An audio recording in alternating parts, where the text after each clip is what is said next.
میں IYS کی teacher آپ سے مخاطب ہوں اور امید کرتی ہوں کہ آپ سب خیریت سے ہوں گے۔ آج کی تدریس سے متعلق کچھ ہدایات ہیں جن پر عمل کیجئے گا۔ اپنے مائک کیمرے بند رکھیے گا ورنہ کلاس میں حاضر رہنے کی اجازت نہ ہوگی۔ رف کاپی پینسل اپنے ساتھ رکھیے تاکہ کوئی بھی ضروری بات کو بہت اچھی طرح سے نوٹ کر سکیں۔ دوران تدریس ذہن میں آنے والے سوالات لکھتے رہیے۔ آپ کے تمام سوالات کے جوابات لیکچر کے آخر میں میسج کے ذریعے دیے جائیں گے۔ اپنا تمام مشقی کام فیئر کاپی میں کیجیے گا۔ آپ کو میری آواز آ رہی ہے؟ اگر آ رہی ہے تو میسج کے ذریعے ظاہر کیجیے۔ آج ہم کلاس 9 کے لیے جماعت 9 کا جو سبق پڑھنے جا رہے ہیں وہ ہے مولانا شبلی نعمانی کا تحریر کردہ اخلاق نبوی۔ پڑھیں گے بھی سمجھیں گے بھی۔ آپ سب سندھ ٹیکسٹ بک بورڈ کی اردو لازمی کی جماعت 9 اور 10 کے لیے جو کتاب مختص کی گئی ہے اس کا صفحہ نمبر 9 کھولیے۔ اچھا، اس سے پہلے کہ میں آپ کو سبق کے بارے میں بیان کرنا شروع کروں، اس سے پہلے تھوڑی سی میری بات کو توجہ سے سنیے گا کہ کیونکہ یہ آج ہمارا کلاس 9 کا پہلا لیکچر ہے اور کلاس 8 میں ہم آپ کو پہلے پڑھا چکے ہیں، اور جو کتاب ہم نے کلاس 8 میں پڑھی تھی وہی کتاب آپ کے ہاتھ میں اس وقت بھی موجود ہے۔ ان میں سے کچھ اسباق ہم کلاس 8 میں بھی پڑھ چکے ہیں اور ان کو باقاعدہ دہرائیں گے کلاس 9 کے حوالے سے۔ اور 9 کیونکہ ہمارا سندھ ٹیکسٹ بک بورڈ کی طرف سے جو بیان کردہ سلیبس ہے اس کو ہی ہم نے یہاں پر توجہ اس پر مرکوز رکھنی ہے اپنی، لہٰذا پہلا لیسن ہے یہ آپ کی کتاب کا، حصہ نثر کا پہلا لیسن ہے، اس کو ہم پڑھیں گے۔ یہ ہم پہلے بھی پڑھ چکے ہیں، اس کے بارے میں آپ کو بتا دیتی ہوں کہ آپ نے سب سے پہلے اس میں ہم کیونکہ تعارف مصنف پڑھیں گے اور اس کے بعد ہم اس کے بارے میں سبق کے بارے میں ہم آگاہی حاصل کریں گے۔ اچھا، پھر اس کے بعد کچھ اہم نکات ہوں گے جو کام کے متعلق ہوں گے، ان کام کے متعلق نکات کو میں آپ کو واضح کروں گی، لہٰذا تمام بچوں نے اس کو بہت توجہ کے ساتھ اس سبق کو دیکھنا ہے اور اس سبق کو سننا ہے تاکہ آپ کو وضاحت جو ہے وہ مکمل طور پر چلی جائے۔ صفحہ نمبر 9 پر آپ کو سب سے پہلے جو اردو لازمی کی کتاب کا ٹائٹل آپ کی اسکرین پر موجود ہے، اس کے بعد اخلاق نبوی کیونکہ سبق کا نام ہے، اور کتاب کا نام ہے سیرت النبی جو تحریر کردہ ہے مولانا شبلی نعمانی کی اور سید سلیمان ندوی کی۔ شبلی نعمانی اس کے رائٹر ہیں اور سلیمان ندوی نے اس کو مکمل کیا تھا، اور شبلی نعمانی جو تھے وہ استاد تھے اور سید سلیمان ندوی جو ہیں وہ ان کے شاگرد تھے۔ اخلاق نبوی کا ایک چھوٹا سا ٹکڑا ہم یہاں پر پڑھیں گے اور یہ کلاس 8 میں ہم پڑھ چکے ہیں، آج ہم اس کو دہرائیں گے اور اس کو ہم سمجھنے کی کوشش کریں گے۔ اسکرین پر آپ کے موجود ہے تعارف مصنف، اور یہ بات ہم آپ کو کلاس 8 میں بہت اچھی طرح بتا چکے ہیں کہ شبلی نعمانی کا یعنی کہ مصنف کا تعارف یا شاعر کا تعارف پڑھنا ہمارے لیے کیوں ضروری ہے۔ ہم اس سے پہلے کی جماعتوں میں 7 اور 6 میں ہم نے تعارف مصنف کو نہیں پڑھا، کیوں؟ اس لیے کہ ہماری وہ کتابیں جو تھیں وہ چھوٹی کلاسز کے لیے تھیں، یہ کیونکہ ہم میٹرک بورڈ کی کلاس کو یہاں پر ہم فوکس کیے ہوئے ہیں، اور اس کتاب کو سمجھنا اور شبلی نعمانی یا مصنف کے تعارف کو یا شاعر کے تعارف کو لے کر چلنا، اس کو امپورٹنس دینا، اس کو اہمیت دینا اس لیے ضروری ہے کہ ہم یہاں پر ان تمام نکات کو جو کہ ہمارے تعارف مصنف میں شامل ہیں یہ ہم ایم سی کیوز میں کور کرتے ہیں۔ ایم سی کیو ہمارا ایک بڑا اہم ترین سوال ہوتا ہے جو ہمارے جو بورڈ ایگزام میں ہمیں کرنا پڑتا ہے سوال، تو اس کو ہم یہاں پر کور کرتے ہیں۔ آئیے پڑھتے ہیں کہ مولانا شبلی نعمانی کون ہے۔ اسکرین پر موجود ہے کہ محمد شبلی آپ کا نام تھا، شمس العلماء خطاب تھا۔ شمس عربی کا لفظ ہے جس کا مطلب ہے سورج، علماء جمع ہے عالم کی، عالم کا مطلب ہے پڑھا لکھا شخص، یعنی پڑھے لکھے لوگوں میں سورج کی طرح چمکنے والا یہ نام دیا گیا، یہ خطاب، یہ اعزازی نام دیا گیا۔ خطاب کیا چیز ہے بھائی؟ خطاب وہ نام ہے، وہ اعزازی نام ہے جو کسی غیر معمولی کارنامے پر، غیر معمولی کام پر کسی بھی مصنف کو یا شاعر کو یا کسی بھی شخص کو عطا کیا جاتا ہے حکومت کی طرف سے یا عوام کی طرف سے، اس کو خطاب کہا جاتا ہے۔ یہ اسم علم کی مثال ہے، اور یہاں پر شبلی نام ہے ان کا اور شمس العلماء ان کا خطاب ہے۔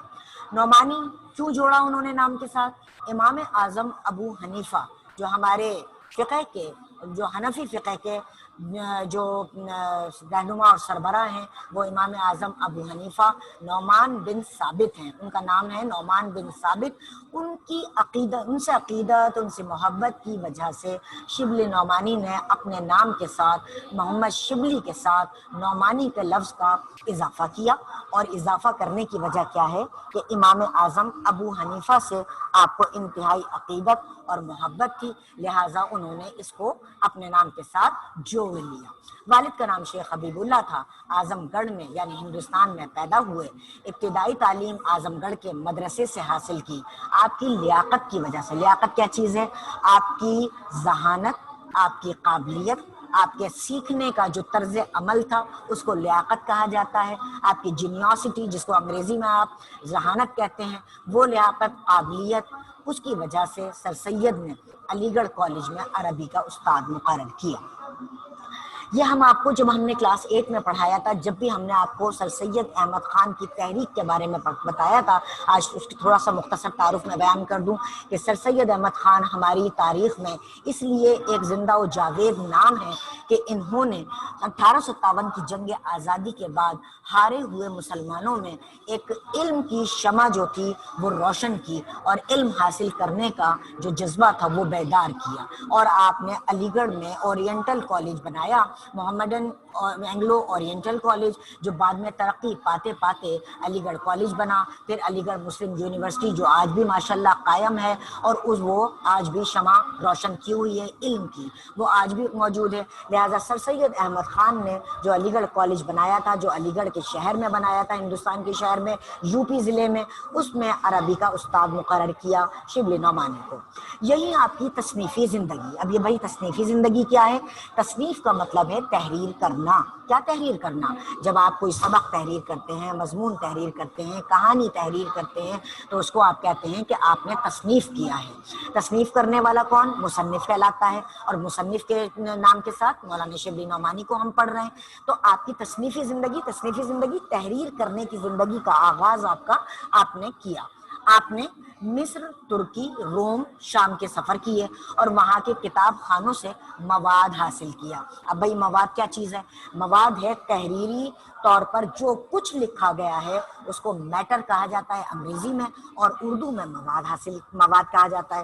لہٰذا آپ نے اتنے سارے ممالک کے سفر طے کیے اور وہاں کی کتاب خانوں سے یعنی لائبریریز سے جو پرانے زمانے کی کتابیں موجود تھیں، اس میں جو اہم نکات موجود تھے، جو اہم تحریریں موجود تھیں، ان سب سے مواد حاصل کیا اور آپ نے کتابیں تحریر کی. ترکی کے سلطان نے یعنی جو بادشاہ نے آپ کو تمغہ مجیدی عطا کیا. اب یہ تمغہ مجیدی کیا ہے؟ بھئی جیسے کہ ہمارے پاکستان میں نشان حیدر جیسا ایک اعزاز دیا جاتا ہے کسی غیر معمولی کارنامے کو انجام دینے والے کو، چاہے وہ سپاہی ہو یا کوئی عام شخص ہو، لیکن اس نے کوئی خاص کام کیا ہو، اس کو ہم نشان حیدر دیتے ہیں، تمغہ بصالت دیتے ہیں، تمغہ جرت دیتے ہیں. ایسے ہی ترکی میں تمغہ مجیدی جو ہے وہ ایک اعزاز کا نام تھا جو بڑے ایک غیر معمولی کارنامے پر عطا کیا جاتا تھا. تو شبلی نعمانی کو ترکی کے سلطان نے تمغہ مجیدی عطا کیا. مولانا شبلی شاعر بھی تھے، ادیب تھے، ادیب تحریر کرنے والے، فلسفی تھے. فلسفی کون؟ جو سوچ بچار کی چیزیں سامنے لے کر آتا ہے. فلسفہ جس کو کہا جاتا ہے، جس کو انگریزی میں فلسفی کہتے ہیں. قانون دان تھے، قانون کے نقطوں کو جانتے تھے، قانونی جو باتیں تھیں ان کو اپنی نظر میں رکھتے تھے. ان کے ماہر تھے، ماہر تعلیم تھے، ایجوکیشنسٹ تھے، تعلیم کو دینے والے، تعلیم کے بارے میں بات کرنے والے، تعلیم کے بارے میں مہارت حاصل کرنے والے عالم دین تھے. عالم دین علم رکھنے والے، کس کا؟ دین کا علم رکھنے والے تھے. اور مورخ تھے. مورخ کون؟ تاریخ دان، تاریخ لکھنے والا. ہسٹوریکل جو آپ کے ایونٹس ہوتے ہیں، جو آپ کے تاریخی معاملات ہوتے ہیں، واقعات ہوتے ہیں، ان کو بیان کرنے والے تھے. اتنی حیثیتیں مولانا شبلی کی تھیں. آپ کی تصانیف میں یعنی کہ آپ کی جو تحریریں ہیں وہ کون کون سی ہیں؟ المامون ہے، اس کا نام المامون. سیرت النعمان ہے، سیرت النعمان اس میں امام اعظم ابو حنیفہ نعمان بن ثابت کے بارے میں. الفاروق ہے جس میں حضرت عمر فاروق رضی اللہ تعالی عنہ کی سیرت، آپ کے کارنامے، آپ کے تمام معاملات زندگی وہ اس میں بیان ہوئے ہیں. الغزالی جو غزالی ہیں ان کے بارے میں بیان کیا گیا ہے. سوانح مولانا روم، مولانا روم کی مثنوی بہت زیادہ مشہور ہے، شاعری کی ایک صنف ہوتی ہے، یعنی ایک قسم ہوتی ہے مثنوی لکھنا، اس کے بارے میں جو سوانح لکھی ہے، یعنی سوانح کا مطلب ہے زندگی کے حالات۔ کس کے حالات؟ مولانا روم کے زندگی کے حالات لکھے ہیں انہوں نے، اس کا کتاب کا نام بھی یہی دیا، مقالات شبلی۔ مقالات شبلی یعنی تحریریں۔ مقالات کوئی ریسرچ کرنا، تحقیق کرنا، تحقیق کرنے کے بعد آپ کسی موضوع پر جب ایک تحریر کرتے ہیں تو اس کو مقالہ کہتے ہیں، اس کو تھیسس کہتے ہیں انگلش میں۔ مولانا شبلی نے اس طرح کے مقالات لکھے اور مختلف موضوعات پر لکھے۔ اس کے ساتھ آپ کا سب سے اہم ترین کارنامہ ہے سیرت النبی کو تحریر کرنا۔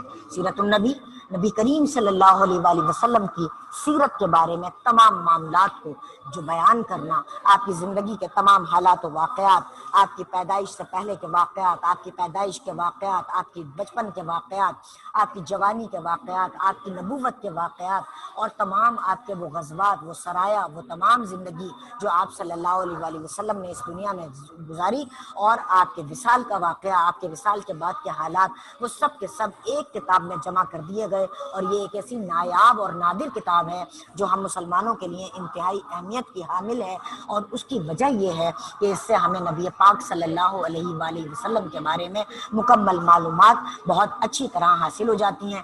جیسی بلند پایا کتابیں، بلند پایا عظیم مقام رکھنے والی کتابیں موجود ہیں۔ یہ تو تھا جناب علی مولانا شبلی نعمانی کا تعارف، جس میں نے آپ کو کتاب کا پورا ایک جو تحریر کا جو مقصد ہے وہ میں نے آپ کو بیان کیا۔ اب میں آپ کو یہ بھی بتا دوں کہ کیوں ضروری ہے یہ مولانا شبلی نعمانی کا تعارف، اس کے بارے میں اصل نکات کو یاد رکھنا، ان نکات کو اپنے ذہن میں رکھنا۔ آپ کا جو اگلا امتحان ہونے والا ہے، یہ پہلا سبق پڑھ رہے ہیں نا، اس کے بعد انشاءاللہ جب پورا سال گزر جائے گا تو آپ بورڈ کا ایگزام دیں گے اور اس کے بعد میٹرک میں جائیں گے۔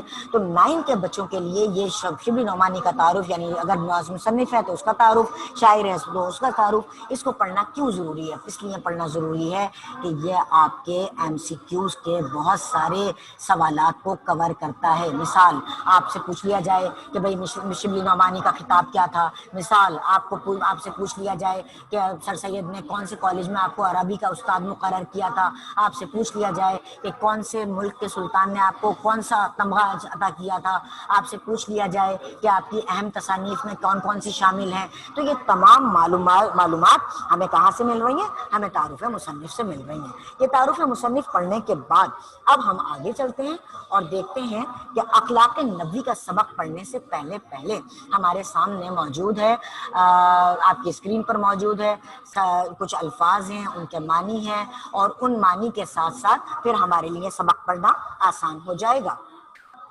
لفظ لکھا ہے جی آنت۔ آنت کا مطلب کیا ہے جی؟ مدد کرنا۔ مدد کرنا یعنی کہ کسی کے حوالے سے کوئی جب ہم مدد کرتے ہیں کسی کی، کوئی اس کو سپورٹ فراہم کرتے ہیں، تو آنت کا مطلب ہے مدد کرنا۔ اچھا جی، اذن مانگا، اجازت مانگی، اور یہاں پر اوصاف لکھا ہے، آپ کی اسکرین پر نظر آ رہا ہے اوصاف، اس کا مطلب ہے اوصاف لفظ ہے عربی کا اور وصف کی جمع ہے، اس کا مطلب ہے خوبیاں۔ اگلا لفظ ہے جی احکام۔ احکام کا مطلب کیا ہے؟ حکم کی جمع، یہ بھی عربی کا لفظ ہے۔ ہدایات ہے اس کا مطلب، اظہار تشکر، شکریہ ادا کرنا۔ حضرت نبی پاک صلی اللہ علیہ وآلہ وسلم کو عزت کے ساتھ، بہت ہی احترام کے ساتھ پکارنے کے لیے ظاہر ہے کہ جب استعمال کیا جاتا ہے لفظ، ایک تو یہ ہے کہ آپ صلی اللہ علیہ وآلہ وسلم نے یہ بیان فرمایا، یا آپ صلی اللہ علیہ وآلہ وسلم نے یہ عمل انجام دیا، اس کے ساتھ ساتھ آپ صلی اللہ علیہ وآلہ وسلم ہم نے کہا، ایک طرف ہم استعمال کرتے ہیں حضرت۔ حضرت کا مطلب ہے نبی پاک صلی اللہ علیہ وآلہ وسلم کی ذات اقدس، اور یہ تعظیم کے طور پر، عزت کے طور پر، تکریم کے طور پر استعمال ہے۔ برا کلمہ، بری بات، بلند پایا، اعلیٰ مقام، بینائی، نظر آنا، بے باکی، بے خوفی، بنفس نفیس یعنی خود بخود، بذات خود، اپنی ذات سے خود پیش ہونا۔ باریابی حاصل کرنا، خدمت میں حاضری کرنا۔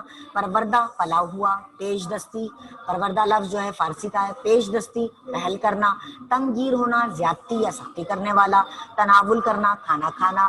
تصنیفی زندگی یعنی زندگی کا وہ حصہ جس میں انسان لکھتا پڑھتا ہے۔ تنگ دل ہونا، برا ماننے والا۔ تنگیر ہونا، ستانے والا۔ تحمل کرنا، ہچکچانا۔ تناول کرنا کھانا کھانا، ٹہل میں لگے رہنا کھوج میں لگے رہنا، تلاش کرنا، خوش صحبت وہ شخص جس کی باتوں میں جی لگے، اچھی صحبت رکھنے والا۔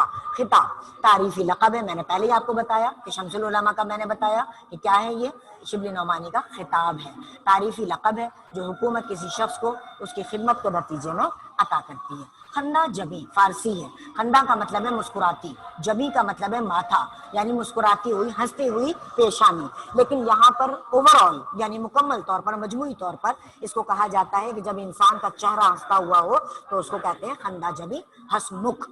مکھ یہ ہندی کا لفظ ہے، مکھ کا مطلب چہرہ ہے، ہنستا ہوا چہرہ۔ خاطر شکنی دل توڑنا، درگزر کرنا معاف کرنا، دریافت کرنا پوچھنا، دستور کسی کا رواج کسی کا طریقہ، دفتن یعنی اچانک۔ آگے چلتے ہیں۔ رضی اللہ تعالی عنہا، اللہ اس سے راضی ہوا، راضی ہوا، اللہ راضی ہوا، اللہ تعالی عنہا یہ خاتون کے لیے استعمال ہوتا ہے۔ جب ہم خواتین کے لیے بات کرتے ہیں، صحابیات کے لیے استعمال کرتے ہیں تو انہا استعمال کرتے ہیں، اور جب مرد کے لیے استعمال کرتے ہیں صحابی کے لیے تو انہو کہتے ہیں۔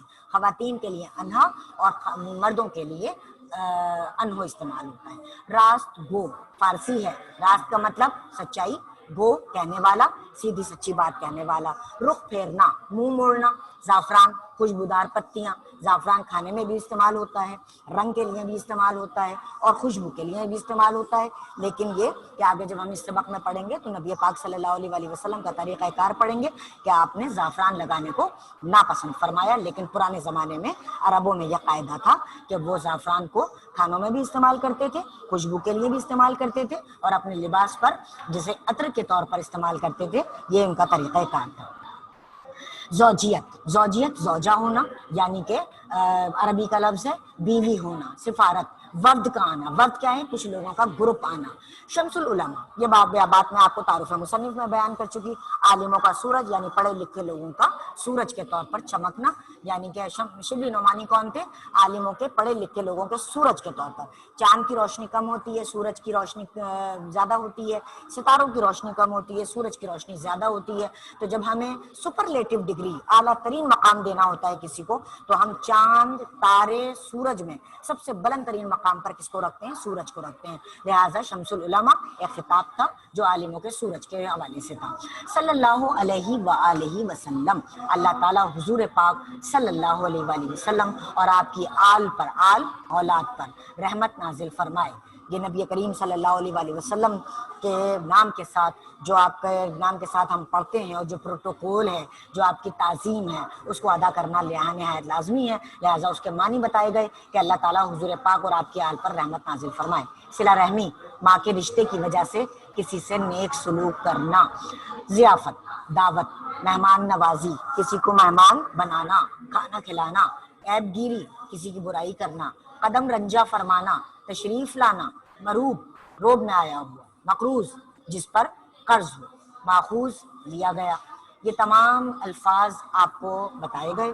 آئیے اب پڑھتے ہیں ہم سبق، اور سبق پڑھنے کے بعد ہم بتائیں گے آپ کو کہ آپ نے اگلا کام کس طرح کرنا ہے اور کیا کرنا ہے۔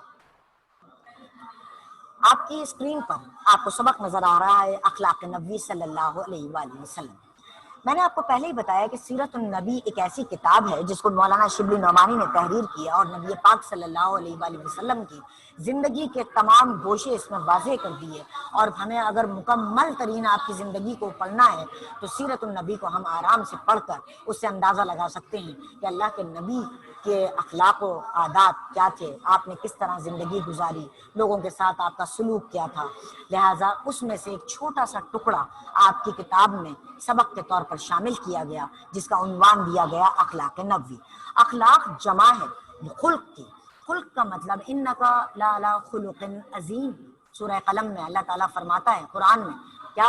اے نبی آپ صلی اللہ علیہ وآلہ وسلم اخلاق کے اعلیٰ ترین مرتبے پر فائز ہیں، یعنی اخلاق نبوی اللہ کے نبی کے اخلاق۔ خلق جو ہے اس کی واحد ہے اور جمع ہے اخلاق۔ اخلاق سے مراد رویہ، سلوک، آپ کا رہنا سہنا، آپ کا برتاؤ۔ چلیے آئیے پڑھتے ہیں پہلا پیراگراف۔ حضرت خدیجۃ الکبریٰ رضی اللہ تعالی عنہا جو نبوت سے پہلے ظاہر ہے کہ آپ کی شادی ہو چکی ہے، آپ کے بچے ہیں، اور نبی پاک صلی اللہ علیہ وآلہ وسلم حضرت خدیجۃ الکبریٰ کے ساتھ اپنی زندگی گزار رہے ہیں۔ اسی دوران جب کہ آپ غار حرا میں موجود ہیں اور آپ بت پرستی کے ماحول کو چھوڑ کر اور اس سے بیزاری کا اظہار کرتے ہوئے، بت پرستی کے ماحول کا اظہار کو دیکھتے ہوئے، اس سے نفرت کا اظہار کرتے ہوئے آپ غار حرا میں تشریف لے جاتے ہیں، وہاں پر آپ تنہائی کی زندگی گزارتے ہیں۔ اسی دوران اللہ تعالیٰ آپ کو نبوت سے سرفراز کرتا ہے، حضرت جبرائیل علیہ السلام کو بھیجتا ہے اور سورہ اقرا بسم ربک الذی خلق جو ہے وہ آپ تک پہنچاتا ہے اور وہی نازل ہوتی ہے آپ پر۔ تو نبوت جو ہے آپ پر نازل ہوئی، نبوت آپ کو دی گئی۔ تو نبوت سے پہلے بھی نبی پاک صلی اللہ علیہ وآلہ وسلم حضرت خدیجۃ الکبریٰ رضی اللہ تعالی عنہا کے ساتھ زندگی گزار رہے ہیں، اور جب نبوت آپ کے اوپر آ گئی تو نبوت کے بعد 25 برس تک یعنی 25 سال تک آپ صلی اللہ علیہ وآلہ وسلم کی خدمت زوجیت میں رہی، خدمت زوجیت میں آپ کی بیوی رہی۔ زمانہ آغاز وحی میں جب وحی کا آغاز ہوا، جب غار حرا میں وحی آئی اور اللہ نے آپ کو وحی نازل کر کے اس بات کا حکم پہنچایا کہ اب آپ اسلام کی تعلیمات کو لوگوں میں عام کیجئے، یعنی اسلام کو پھیلائیے، تو زمانہ آغاز وحی میں آپ صلی اللہ علیہ وآلہ وسلم کو ان الفاظ میں تسلی دیتے ہیں۔ کون تسلی دیتے ہیں؟ ظاہر ہے کہ نبی کریم صلی اللہ علیہ وآلہ وسلم بت پرستی کے ماحول کو دیکھ رہے ہیں، لوگوں کے لیے ہضم کرنا مشکل تھا، نئی بات، ایک اللہ کو ماننے والی بات، وہ 360 بتوں کی پوجا کرنے والے لوگ ان کے سامنے جب اللہ کے نبی ایک اللہ کی بات کر رہے اور خاموشی کے ساتھ اس پیغام کو پھیلا رہے ہیں، تو ظاہر ہے کہ آسان راستہ نہیں تھا۔ تو نبی کریم صلی اللہ علیہ وآلہ وسلم کی یہ جو بیوی تھی حضرت خدیجۃ الکبریٰ رضی اللہ تعالی عنہا، آپ صلی اللہ علیہ وآلہ وسلم کو ان الفاظ میں تسلی دیا کرتی، آپ کو کیا فرماتی؟ خدا کی قسم، خدا آپ کو کبھی غمگین نہ کرے گا، آپ پریشان نہ ہو۔ یعنی کیا مطلب کہ آپ اس ماحول میں جو آپ یہ اسلام کا پیغام دے رہے ہیں، ظاہر ہے کہ پہلی دفعہ میں تو سب نے اسلام قبول نہیں کر لیا، آپ کی راہ میں مشکلات بھی آئیں، لوگوں نے آپ کو ماننے سے انکار بھی کیا اور بہت کچھ تکالیف آپ نے جھیلی۔ تو بیوی آپ کو کن الفاظ میں تسلی دے رہی ہیں کہ آپ مایوس نہ ہوں، آپ کو اللہ کبھی غمگین نہ کرے گا، افسردہ نہ کرے گا۔ آپ صلی اللہ علیہ وآلہ وسلم صلہ رحمی کرتے ہیں، صلہ رحمی کرنا یعنی نیک سلوک کرنا، لوگوں کے ساتھ اچھا برتاؤ کرنا، مقروضوں کا بار اٹھاتے ہیں۔ مقروض وہ شخص جس نے قرض لیا ہو، جس کے کاندھوں پر قرض کی ذمہ داری ہو۔ ظاہر لوگ اچھے حالات نہیں تھے تو وہ قرض لیا کرتے تھے اور قرض ادا کرنا ان کے لیے مشکل ہو جایا کرتا تھا، لہٰذا کیا ہوتا تھا کہ جب قرض جو ان پر بڑھ جایا کرتا تھا وہ ادا کرنے کے قابل نہیں ہوتے تھے، تو اللہ کے نبی صلی اللہ علیہ وآلہ وسلم اپنے پاس سے وہ قرض ادا کرتے تھے، یا وہ صحابہ کہ جو اس حالت میں تھے کہ جن کے پاس مالی حالات، معاشی حالات اچھے تھے، ان سے وہ آپ صلی اللہ علیہ وآلہ وسلم ان غریبوں کا جو ہے وہ قرض ادا کروا کے ان کی جان کو چھڑوایا کرتے تھے۔ غریبوں کی اعانت کرتے ہیں، غریبوں کی اعانت کرنا مدد کرنا، مہمانوں کی ضیافت کرتے ہیں، مہمانوں کی ضیافت کرنا مہمانداری کرنا، حق کی حمایت کرتے ہیں، صرف سچ کو اپنے سامنے رکھتے ہیں، سچ بولنے والے کی حمایت کرتے ہیں، مصیبت میں لوگوں کے کام آتے ہیں۔ پہلے پیراگراف میں حضرت خدیجۃ الکبریٰ رضی اللہ تعالی عنہا نے نبی پاک صلی اللہ علیہ وآلہ وسلم کے بہت سارے جو اوصاف ہیں وہ بیان کر دیے، اور یہ سبق ہمیں پڑھایا بھی اس لیے جا رہا ہے کہ ہم نہ صرف یہ دیکھیں کہ نبی پاک صلی اللہ علیہ وآلہ وسلم کا عمل کیا تھا، اس کا مطلب کیا ہے، یہ سبق ہے ہمارے لیے کہ تم بھی ایسا کرو، یعنی ہم بینگ اے مسلم، بحیثیت مسلمان، ان تمام اچھائیوں کو اپنائیں۔ آگے چلیے۔ امہات المومنین، امہات جمع ہے عربی کے لفظ سے، کا مطلب ہے ماں، امہات مائیں، مومنوں کی مائیں۔ نبی پاک صلی اللہ علیہ وسلم کی 11 ازواج مطہرات جنہوں نے نبی کریم صلی اللہ علیہ وآلہ وسلم کی زوجیت میں زندگی گزاری، وہ تمام کی تمام مسلمانوں کی مائیں ہیں، لہٰذا ان میں سے ایک اہم ترین نام حضرت عائشہ صدیقہ رضی اللہ تعالی عنہا کا ہے۔ فرمایا گیا کہ ان سے بڑھ کر کسی نے آپ صلی اللہ علیہ وآلہ وسلم کے اوصاف تفصیل سے بیان نہیں کیے۔ فرماتی ہیں اوصاف، اچھائیاں، خوبیاں بیان نہیں کیے، فرماتی ہیں نبی پاک صلی اللہ علیہ وآلہ وسلم یعنی حضرت صلی اللہ علیہ وآلہ وسلم کی عادت کسی کو برا بھلا کہنے کی نہ تھی، برائی کے بدلے میں برائی نہیں کرتے تھے بلکہ درگزر کرتے تھے، درگزر کرنا معاف کرنا اور معاف فرما دیتے تھے۔ یہ سبق ہے میرے لیے، آپ کے لیے، تمام مسلمانوں کے لیے، کیا کہ اپنی زندگی ایسے گزارو جیسے نبی نے گزاری، درگزر کرنا، معاف کرنا، برا بھلا نہ کہنا، یہ تمام۔ آگے چلیے، آپ صلی اللہ علیہ وآلہ وسلم نے کبھی کسی سے اپنے ذاتی معاملے میں انتقام نہیں لیا۔ ذاتی معاملہ، اگر کسی نے آپ کو برا بھلا کہا، آپ کے اوپر لوگوں نے کبھی حملہ بھی کیا، کبھی آپ کی جان کے دشمن بھی بنے، مگر آپ نے اپنی ذات کے حوالے سے کبھی بھی انتقام یعنی بدلہ نہیں لیا، کبھی برا بھلا نہیں کہا، کبھی ہاتھ سے نہیں مارا، کبھی کوئی اور ان کے لیے کوئی برائی کی جو فکر ہے یا سوچ ہے وہ نہیں رکھی۔ آپ صلی اللہ علیہ وآلہ وسلم نے کبھی کسی غلام، لونڈی کون؟ کام کرنے والی خاتون، غلام کون؟ کام کرنے والا یعنی ملازم کے طور پر کام کرنے والا کوئی مرد، عورت، جانور، ایون یہ کہ جانور کو بھی اپنے ہاتھ سے نہیں مارا۔ آج ہم دیکھیں کہ ہم اپنے گھروں میں پلنے والے جانوروں کو کس طریقے سے تنگ کرتے ہیں، اذیت دیتے ہیں، یا ہم اپنے جو نوکر ملازمین ہوتے ہیں ان کے ساتھ ہمارا سلوک کیا ہوتا ہے۔ آپ صلی اللہ علیہ وآلہ وسلم نے کسی کی درخواست رد نہیں فرمائی، درخواست رد نہیں فرمائی، منع نہیں فرمایا۔ جس نے جو سوال کیا، کسی نے پیسے مانگے آپ نے پیسے عطا کیے، کسی نے اناج مانگا آپ نے اناج عطا کیا۔ آپ صلی اللہ علیہ وآلہ وسلم جب گھر کے اندر تشریف لاتے تو نہایت خنداں مسکراتے ہوئے، ہنستے اور مسکراتے ہوئے، دوستوں میں پاؤں پھیلا کر کبھی نہیں بیٹھتے تھے، باتیں ٹھہر ٹھہر کر اس طرح فرماتے کہ کوئی یاد رکھنا چاہے تو یاد رکھ لے۔ اور ہم کس طرح بات کرتے ہیں؟ اتنی تیزی سے اپنی بات کر لیتے ہیں کہ اگلا کوئی جو سننا چاہتا ہے وہ سن سکے یا نہ سن سکے، ہمیں اس سے کوئی غرض نہیں ہوتی۔ لیکن اللہ کے نبی کی سنت کیا ہے؟ سنت یہ ہے کہ اپنی بات کو ٹھہر ٹھہر کر ادا کرنا۔ حضرت علی رضی اللہ تعالی عنہ جو حضرت صلی اللہ علیہ وآلہ وسلم کے تربیت یافتہ تھے، تربیت یافتہ، آپ صلی اللہ علیہ وآلہ وسلم نے ان کی تربیت کی۔ ظاہر ہے کہ نبی پاک صلی اللہ علیہ وسلم کے اخلاق جتنے اعلیٰ تھے، آپ کے زیر تربیت رہنے والوں کے بھی اخلاق اتنے ہی اعلیٰ ہوا کرتے تھے۔ تو کیا کہا گیا کہ حضرت علی آپ صلی اللہ علیہ وآلہ وسلم کی تربیت میں رہے، اور آغاز نبوت کی آغاز شروعات سے آخر تک کم از کم 23 برس آپ صلی اللہ علیہ وسلم کی خدمت اقدس پاکیزہ خدمت میں رہے۔ ایک دفعہ حضرت امام حسین، کون ہے امام حسین رضی اللہ تعالیٰ عنہ؟ حضرت علی کے فرزند، بیٹے، ان سے آپ صلی اللہ علیہ وآلہ وسلم کے اخلاق و عادات، اخلاق جمع خلق کی، عادات جمع عادت کی، اور یہ عربی کے الفاظ ہیں کہ نسبت حوالے سے سوال کیا۔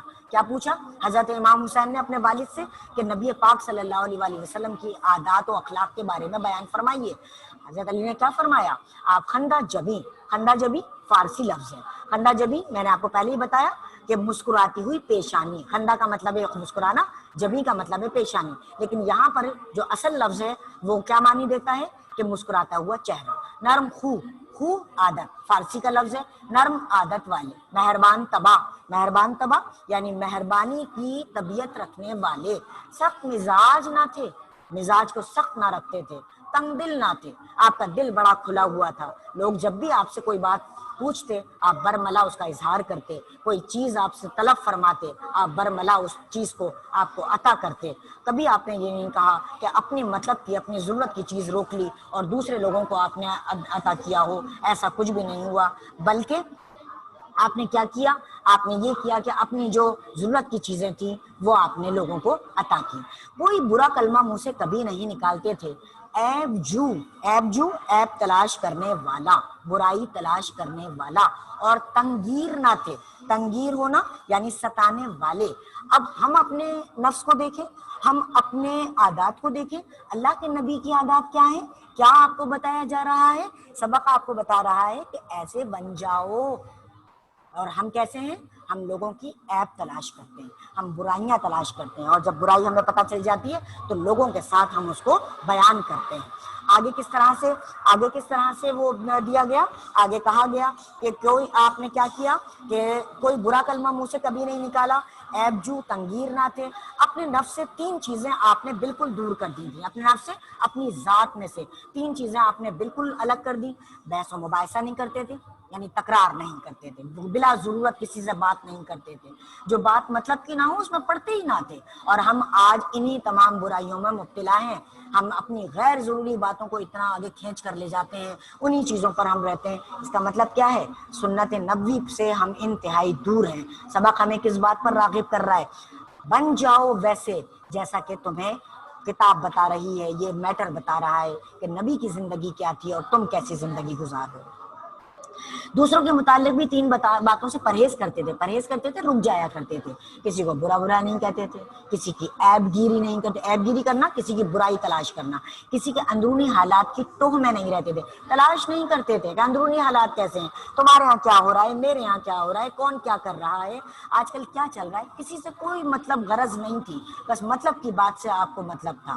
اس کے بعد کیا کہا، وہی باتیں کرتے جن سے کوئی مفید نتیجہ نکل سکتا ہو، مفید نتیجہ جس سے کوئی فائدہ نکل سکتا ہو۔ اور آج ہماری زندگی کیا ہے، ہم صرف وہ لا یعنی باتیں کرتے ہیں جن سے ہمارا صرف اور صرف نفس جو ہے وہ خوش ہوتا ہے، شیطان خوش ہوتا ہے، اور ہم ان تمام برائیوں میں مبتلا ہوتے چلے جاتے ہیں جن سے اسلام نے ہمیں منع کیا۔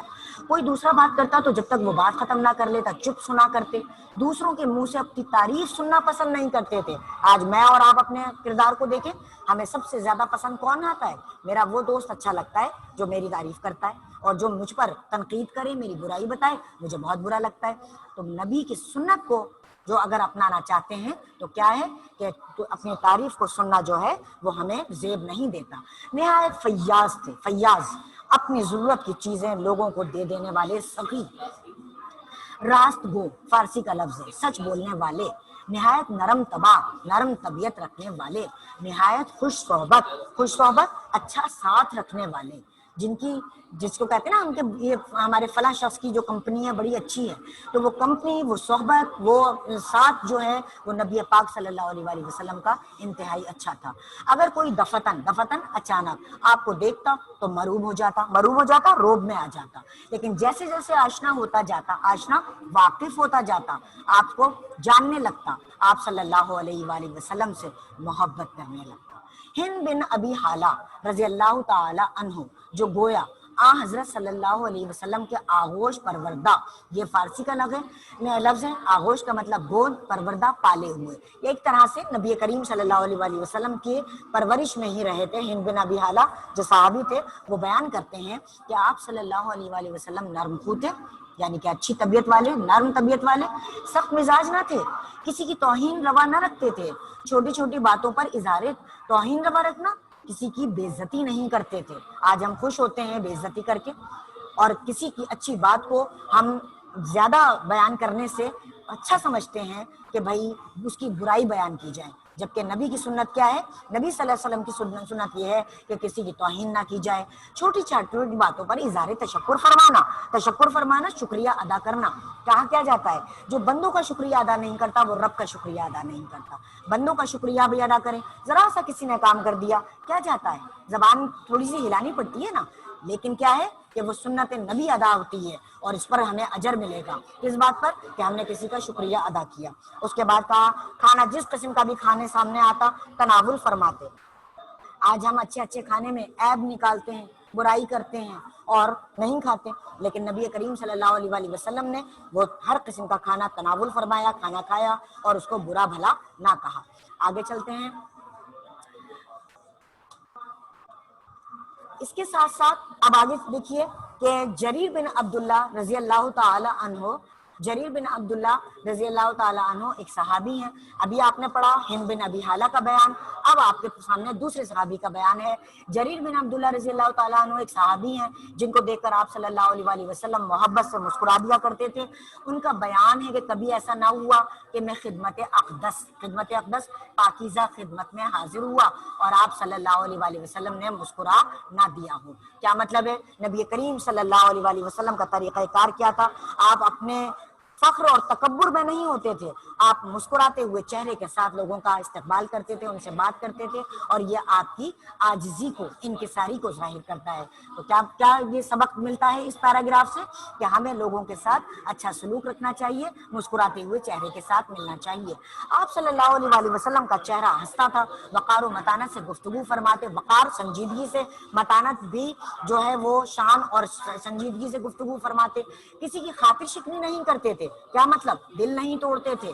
معمول یہ تھا، آپ کا ایک طریقہ کار تھا، آپ کی روٹین تھی کہ کسی سے ملنے کے وقت ہمیشہ پہلے خود سلام اور مصافحہ کرتے، سلام کرنا، سلامتی بھیجنا، مصافحہ کرنا، ہاتھ ملانا۔ کوئی شخص جھک کر آپ کے کان میں کچھ کہتا تو اس وقت تک اس کی طرف سے رخ نہ پھیرتے، یعنی چہرہ مبارک دوسری طرف نہ کرتے جب تک وہ خود منہ نہ ہٹا لے۔ مسافے میں بھی یہی معمول تھا، ہاتھ ملانے میں بھی یہی معمول تھا، پہلے خود سلام کرنا۔ آج ہم کیا چاہتے ہیں؟ ہم سے چھوٹا ہم سے پہلے سلام کرے، لیکن اللہ کے نبی کا طریقہ کار کیا تھا کہ پہلے خود سلام کرنا۔ کیوں؟ اس لیے کہ پہلے سلام کرنے والا زیادہ درجے پر فائز ہوتا ہے، اونچے درجے پر فائز ہوتا ہے۔ یعنی کسی سے ہاتھ ملاتے ہیں تو جب تک وہ خود نہ چھوڑ دے اس کا ہاتھ نہ چھوڑتے۔ مجلس میں بیٹھتے، مجلس یعنی کسی گروہ میں بیٹھتے، گروپ میں بیٹھتے، نیچے بیٹھتے، لوگوں کے مجمع میں بیٹھتے تو آپ صلی اللہ علیہ وآلہ وسلم کے زانو یعنی آپ کی جو ٹانگیں، آپ کے جو بیٹھنے کا جو اسٹائل ہے، جو آپ کے قدم مبارک ہوتے تھے، وہ اپنے ہم نشین اپنے ساتھیوں سے آگے نکلے ہوئے نہ ہوتے۔ ایک دفعہ آپ صلی اللہ علیہ وآلہ وسلم سعد بن عبادہ رضی اللہ تعالی عنہ، کون ہے سعد بن عبادہ رضی اللہ تعالی عنہ؟ صحابی ہیں، بڑے اونچے درجے کے صحابی ہیں، غزوات میں شامل رہے ہیں اور بہت ہی بہترین قسم کے جنگجو صحابی تھے، اور آپ کا ایک بڑا مرتبہ تھا۔ آپ ان سے ملنے کے لیے گئے، واپس آنے لگے تو انہوں نے اپنے صاحبزادے یعنی اپنے بیٹے کو، قیس کو رضی اللہ تعالیٰ عنہ کو ساتھ کر دیا۔ کیا فرمایا کہ حضرت صلی اللہ علیہ وآلہ وسلم کے ہم رکاب جائیں، ساتھ چلے جائیں۔ ہم رکاب کا مطلب ہے ساتھ چلے جائیں۔ نبی پاک صلی اللہ علیہ وآلہ وسلم نے قیس رضی اللہ تعالیٰ عنہ سے کہا، کون ہے قیس رضی اللہ تعالیٰ عنہ؟ سعد بن عبادہ کے بیٹے۔ ان سے کہا کہ تم بھی میرے اونٹ پر سوار ہو لو۔ آپ کو اس بات کا وہ تھا کہ آپ اونٹ پر سوار ہو لیں تاکہ آپ کو تکلیف سے بچایا جائے پیدل چلنے کی۔ انہوں نے بے ادبی محسوس کی، کس نے؟ قیس رضی اللہ تعالیٰ عنہ نے، اور اس وجہ سے کہ آپ کے برابر میں بیٹھ کر آپ کی بے ادبی نہ کر دوں، اس کے لحاظ سے اس حوالے سے تعامل کیا، رک گئے، یعنی آپ نے بیٹھنے سے بچے وہ۔ تو نبی پاک نے فرمایا کہ سوار ہو لو یا گھر واپس چلے جاؤ، یعنی کہ ان کو نبی پاک صلی اللہ علیہ وآلہ وسلم کو حضرت قیس رضی اللہ تعالیٰ عنہ کی تکلیف گوارا نہیں تھی، اور اس وجہ سے وہ واپس چلے آئے۔ بیٹا جی، یہ آج میں نے آپ کو پورا سبق نہیں پڑھایا، آدھا سبق میں نے کروایا ہے۔ اس سبق کو ہم یہیں روکیں گے، اور انشاءاللہ اگلی کلاس میں جب آپ کے پاس شیڈیول ہے اس کے مطابق اگلی کلاس میں آپ نے حاضر ہونا ہے۔